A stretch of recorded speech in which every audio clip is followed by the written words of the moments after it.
예. 자, 오늘 말씀은 주님만이 평안을 주신다 라고 하는 제목으로 우리 말씀 나누겠습니다. 지난번에 물컵에 대해서 한번 말씀을 나눈 적이 있습니다.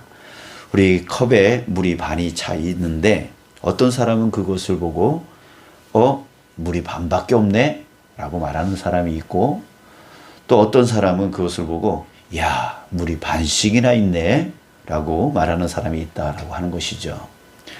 자, 여러분, 이 두 사람 중에 행복을 느끼는 사람은 어떤 사람이었을까요? 예, 야, 물이 반씩이나 있네 라고 말하는 사람입니다. 자, 이 사람은 자기가 가지고 있는 것을 만족하고 있습니다. 자, 그러나 물이 반밖에 없네 라고 말하는 사람은 어떻습니까? 물의 양이 만족스럽지 못합니다. 부족하다고 느낍니다. 더 있어야 된다라고 생각을 합니다. 자, 그렇기 때문에 행복을 느끼지 못합니다. 자, 이것을 볼 때 우리는 알 수가 있습니다. 자, 행복은 가지고 있는 양에 좌우되는 게 아니라 만족에 좌우되는 것이다 라고 하는 거예요. 많이 가지고 있어도 불행한 사람이 있습니다. 적게 가지고 있어도 행복한 사람이 있습니다. 자, 왜 그렇습니까? 행복이 양의 문제가 아니라 만족의 문제다 라고 하는 것이죠. 자, 그렇다면 우리를 만족하지 못하게 하는 원인은 무엇입니까? 바로 욕심이죠. 욕심이 있는 한 우리는 결코 만족하지를 못합니다. 자, 좀 더 가지면 행복할 거라고 생각을 해서 계속 쌓으려고 합니다. 근데 생각만큼 못 가지면 또 행복하지 못하고, 또 가지더라도 많이 쌓아도 만족하지 못하면 또 행복하지 못합니다. 자, 그렇기 때문에 욕심의 문제가 해결되지 않는 한 사람은 행복해질 수 없다는 거예요. 자, 그런데요, 욕심은 불만족, 불행하다라고 느끼는 것만으로 끝나지 않습니다. 자, 야고보가 뭐라 그랬어요? 욕심이 잉태한 즉 죄를 낳고 죄가 장성한 즉 사망을 낳느니라 라고 했습니다. 그러니까 욕심은 그냥 내가 만족스럽지 못하다, 나 불행하다 이렇게 느끼는 것만으로 끝나는 게 아니라 죄를 낳는다는 거예요. 죄를 짓게 만든다는 거죠. 그 죄는 또 더 나아가서 사망에 이르게 만든다라고 하는 거예요. 오늘 본문 6절에도 동일한 말씀을 하고 있는데요. 우리는 다 양 같아서 그릇 행하며 각기 제 길로 갔거늘 이라고 했어요. 자, 이 말은 우리는 욕심 때문에 각기 죄악된 길로 갔다라고 하는 말씀입니다. 자, 욕심이 죄를 낳습니다. 우리 우크라이나를 공격한 러시아의 모습을 보면 그 욕심을 우리는 알 수가 있죠. 욕심이 죄를 낳는 걸 알 수가 있어요. 또 남을 헐뜯고 또 욕하고 싸우는 유세장을 보면 또 욕심이 죄를 낳는 것을 우리는 볼 수가 있습니다. 자, 결국 사람은 욕심 때문에 죄를 저지르고 죄로 인해서 결국 사망에 이르게 됩니다. 그래서 온갖 질고 속에 빠지죠. 이 질고라고 하는 것은 질병, 근심, 재난 이런 것들을 말하는데 그 질고 속에 빠져 살아가게 되어지는 거예요. 또 온갖 슬픔 속에 빠져 살아갑니다. 예, 고통과 그 괴로움 때문에 또 슬픔 속에 빠져 살아가게 되어지죠. 자, 여러분들 이제 우리 행복을 찾을 수 있습니다. 어떻게 해요? 불행의 원인이 욕심이라는 것을 우리 알았기 때문입니다. 이제 욕심만 버리면 이제 행복해질 수 있는 거죠. 자, 그런데 여러분, 욕심을 버리고 싶다라고 해서 버려지는 겁니까? 이게 버려져요? 욕심을 내려놔야지 하면서도 여전히 또 불안해지죠. 걱정되지죠. 염려, 근심, 두려워지죠. 자, 왜 그렇습니까? 만족하지 못하니까 욕심이 또 생깁니다. 아내를 볼 때, 남편을 볼 때, 또 자식들을 볼 때 이랬으면 좋겠는데, 저랬으면 좋겠는데, 자꾸 불만족이 나옵니다. 또 교회 안에서도, 또 사회 안에서도, 보면은 계속 만족보다는 자꾸 불만족이 올라오죠. 자, 화가 납니다. 그런 모습 보면 화가 나고, 또 다투게 되어지고, 또 헐뜯게 되어지고, 또 비판하게 되어지죠. 계속 버리고 싶은데, 이 욕심만 없으면은 만족하는 삶, 행복한 삶을 살 수 있는데 계속 되돌아서면 또 욕심이 올라오고 또 욕심이 올라오고 또 욕심이 올라와요. 여기서 벗어나려 해도 벗어나지지가 않는 거예요. 그래서 세상 사람들은 이 욕심을 버리려고 수많은 노력을 합니다. 명상을 하기도 하고 참선을 하기도 하고 그래서 해탈하려고 하고 또 공부해서 뭔가 깨달으려고 하고 하지만 되돌아서면 또 채워지지 못한 것으로 인해서 또 걱정 속에 빠져 있는 모습을 발견하게 되어지죠. 자, 왜 그럴까요? 왜 그럴까요? 왜 우리는 항상 부족하다 생각하고 욕심을 버리지 못하는 걸까요? 여러분, 이것을 알려면 우리 아담과 하와 때를 다시 생각해 봐야 됩니다. 아담과 하와가 사탄에게 유혹을 받았을 때를 한번 생각해 보세요. 자, 그때 아담과 하와 눈에 전에는 쳐다보지도 않았던 그 선악과가 갑자기 보암직도 하고 먹음직도 하고 또 지혜롭게 할 만하다라고 하는 그 마음이 들었어요. 자, 왜요? 욕심이 들어간 거예요. 예, 전에는 관심이 없었어요. 하나님이 먹지 말라라고 했을 때 관심도 없었어요, 그거에. 근데 갑자기 그게 보암직해 보여요. 먹음직해 보여요. 지혜롭게 할 만한 것처럼 보여요. 자, 왜 이런 일이 일어난지 한번 생각해 보세요. 우리는 사탄 때문이라고 생각을 합니다. 사탄이 유혹했으니까. 이렇게 사탄에게 이유를 붙이는데요. 아니에요. 아담과 하와가 사탄의 유혹을 받고 있을 때 그들은 아주 중요한 무엇을 점점 잃어버리고 있었어요. 그리고 선악과를 따 먹었을 때 그 중요한 무엇을 완전히 잃어버렸어요. 무엇을 잃어버렸을까요? 바로 하나님을 잃어버린 거예요. 예, 하나님을 잃어버린 거예요. 자, 이것이 욕심이 잉태하여 죄를 낳고 죄가 장성한 즉 사망에 이르렀다라고 하는 말입니다. 사망은 곧 뭘 얘기하냐면 하나님을 잃어버린 걸 사망이라고 하는 거예요. 인간은 하나님이 창조하셨죠. 하나님이 어떻게 창조하셨는가를 또 한번 생각해 보십시오. 창세기 2장 7절에 여호와 하나님이 땅의 흙으로 사람을 지으시고 생기를 그 코에 불어넣으시니 사람이 생명이 되니라 라고 했습니다. 사람의 구성 요소는 두 가지라고 말하고 있는 거예요.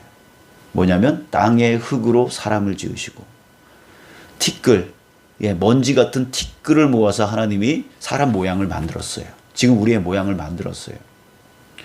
그리고 나서 그 코에 생기를 불어넣으셨다라고 했어요. 두 가지 요소입니다. 흙, 티끌로 만든 흙, 그리고 생기.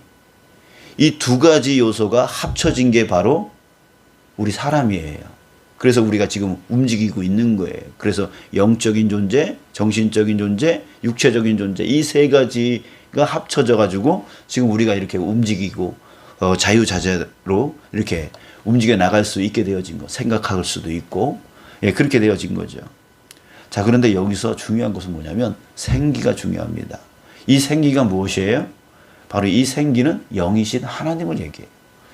그 코에 생기를 집어넣었다라고 하는 것은 하나님의 영을 집어넣었다는 거예요. 영이신 하나님이 그 안에 거하신다라고 한 얘기예요. 그러니까 결국은 하나님이 빠져버리면 뭐만 남는 거예요? 흙덩이. 그 흙덩이는 티끌이에요. 그냥 흙먼지라는 거예요. 아무 쓸모가 없는 것이라는 거죠. 그러니까 결국은 사람의 완성체가 흙과 영이신 하나님인데 거기에 하나님이 빠져버리니까 티끌만 남아요. 흙덩이만 남아요. 그러니까 어떻게 해요? 항상 부족한 거예요. 항상 부족한 거예요. 부족할 수밖에 없는 거예요. 그러니까 계속 갈증을 느끼는 거예요. 계속 부족함을 느끼는 거예요. 그러니까 결국 그것을 채우려고 뭘 해요? 욕심을 부리는 거죠. 채우려고 하는 거죠. 뭔가 계속 채워야 된다고 생각하는 거예요. 끊임없이 욕심을 부리게 되어지는 것이죠.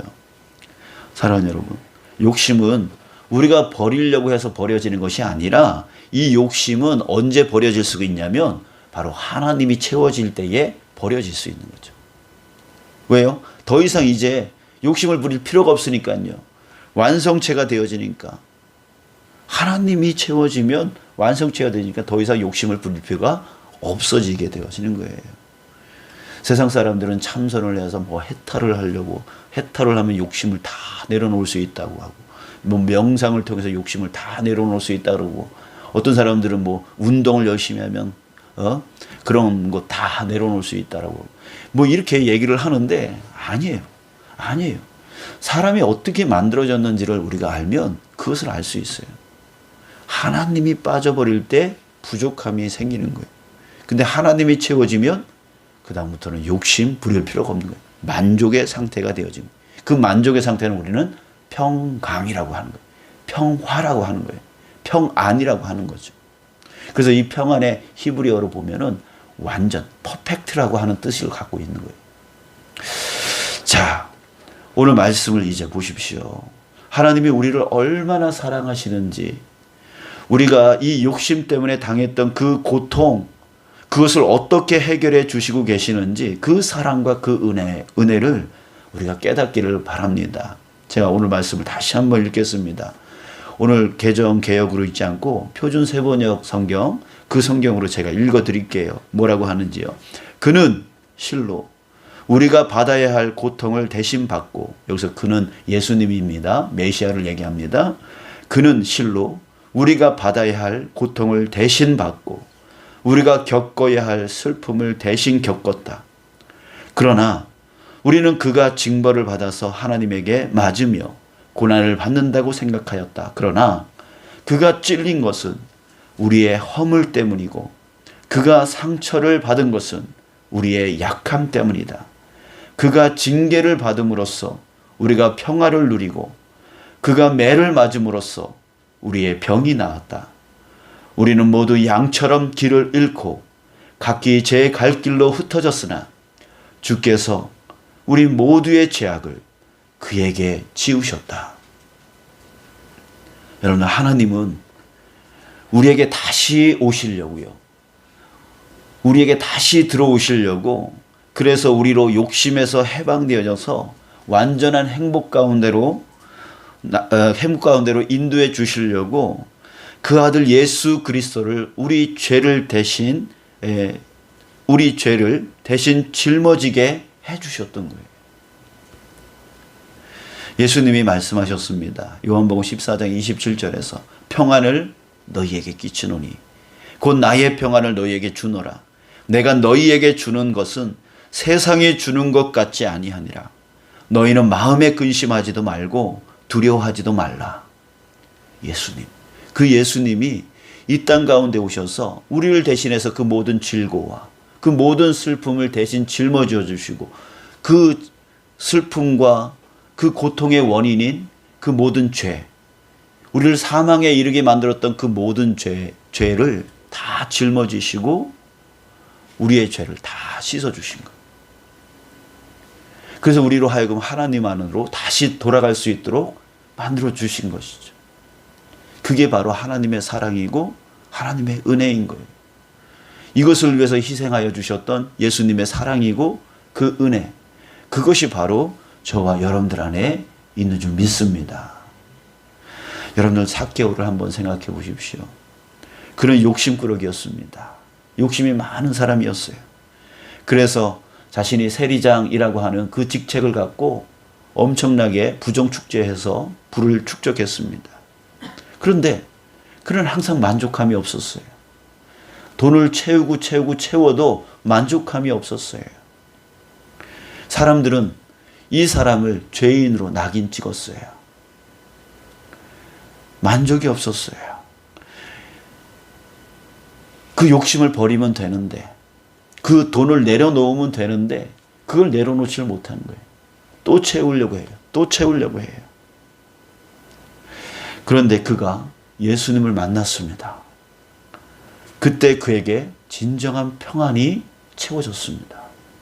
그랬더니 누가 시키지도 않았는데 자신의 전 재산의 절반은 가난한 자들을 위해서, 그 나머지 것들은 내가 토색한 그 사람들에게 갚아주겠다라고 하면서 그 모든 그동안 정말 그 물질을 채우려고 얼마나 많은 부정축제를 하면서 살아왔는데 그거를 다 놔버린 거예요.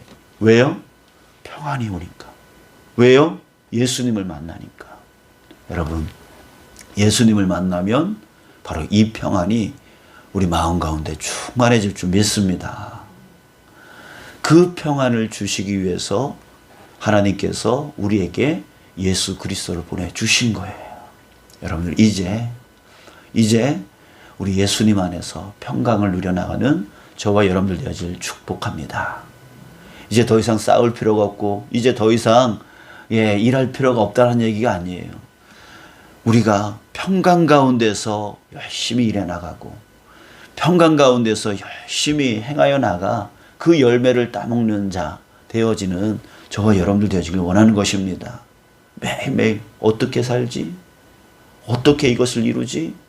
어떻게 하지? 이런 매일매일 걱정과 근심과 염려와 두려움 가운데 살아가는 우리가 아니라 슬픔과 질고 가운데 살아가는 우리가 아니라 그걸 채우려고 세상 가운데 죄악을 저지르며 살아가는 우리가 아니라 이제는 예수 그리스도 안에서 평강을 누리며 그 평안 가운데 주님께서 맡겨주신 그 직분에 따라 주님께서 맡겨주신 이 일터에 따라 그곳에서 만족하며 열심히 일해 나가는 삶, 얼마나 행복한 삶이겠습니까? 그 행복을 바로 예수 그리스도 안에서 우리는 얻을 수 있는 거예요.